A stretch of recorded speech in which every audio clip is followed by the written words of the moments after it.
The Yeah, floor is yours. so thanks, Ruud.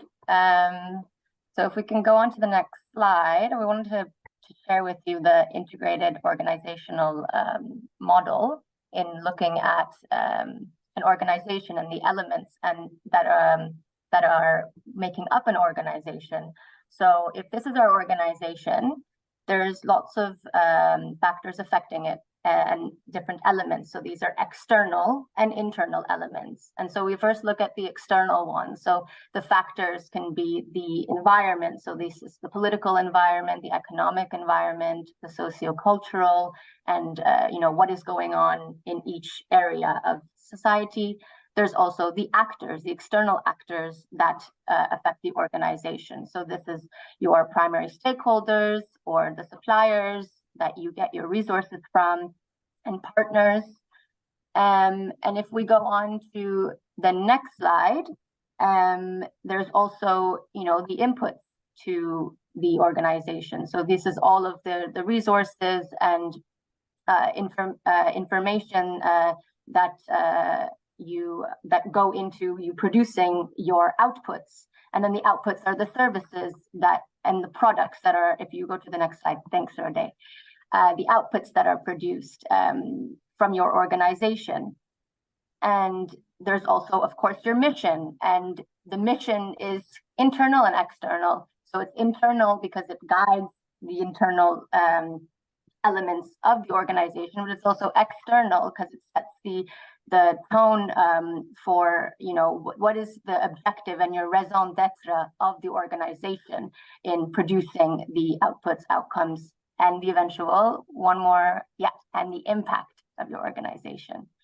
And all of these factors, they work together and they affect, they work together in a way and they affect the change and help in understanding how change affects what element.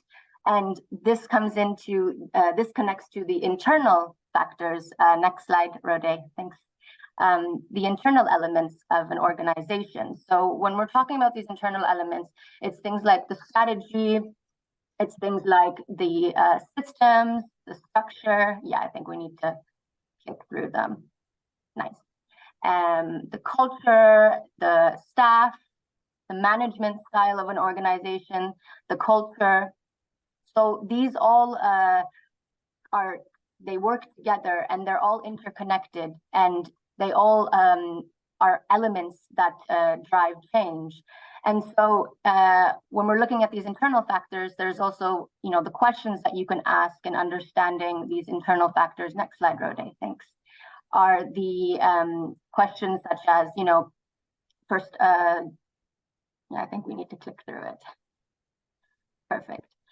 So example of what is the strategy? So what is the strategy and the direction of the, I think we went one far ahead, but no worries. What is the strategy of the organization and systems wise? What are the program management and evaluation systems and monitoring systems in place and financial? Or what are the norms and the values in an organization? So that pertains to the cultural element. And so looking at these internal, next slide, these internal and external factors, it's important to look at them in one cohesive form and how they interrelate to each other. That really helps in understanding how change is identified. So if you look at just one part of the organization and say, okay, we have to change the management structure in a way, perhaps there's other elements that affect the organization, and you have to take into consider culture. You have to take into consider the systems that are in place. So it's these interrelated elements and how they are in balance with each other. So it's important to see this balance between internal and external. To talk about the appreciative inquiry method. And this relates indeed already a bit to what Aleph was talking about with the IOM model. So we often focus a lot on procedures and structures, all the things we want to change, instead of that we think like, hey, maybe we need to have also look at that soft side, so the people side. And maybe there the real change happens.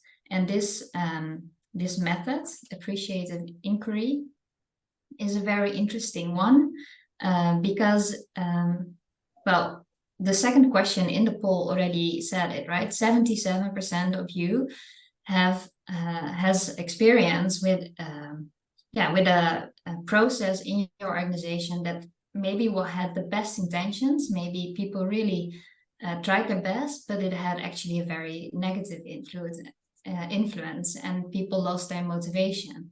So, for example, you can imagine that you're really looking into like, hey, what are we doing? Our clients or customers, are they still satisfied?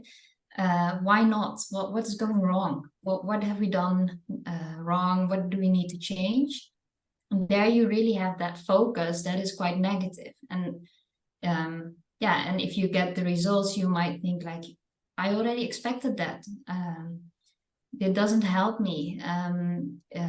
Maybe you thought like, well,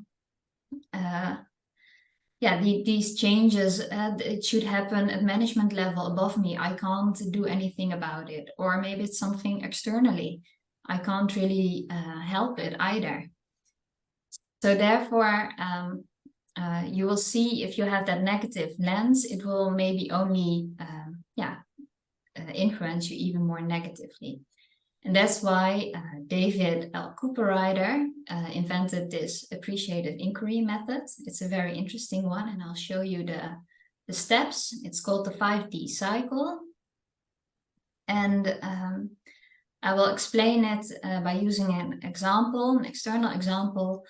That was also part of the first question in the poll. You saw that the IT, the information, is also a factor that is really influencing a lot of organizations, and that one scored very high. So, for example, ChatGPT, you might have heard of it. It's a very interesting development that helps you to. It's also called AI, which is also the abbreviation of appreciative inquiry. But that aside. This tool, ChatGPT, that helps you to write beautiful text. They are really well written, but you have to give the inputs for it. And sometimes you can also discover that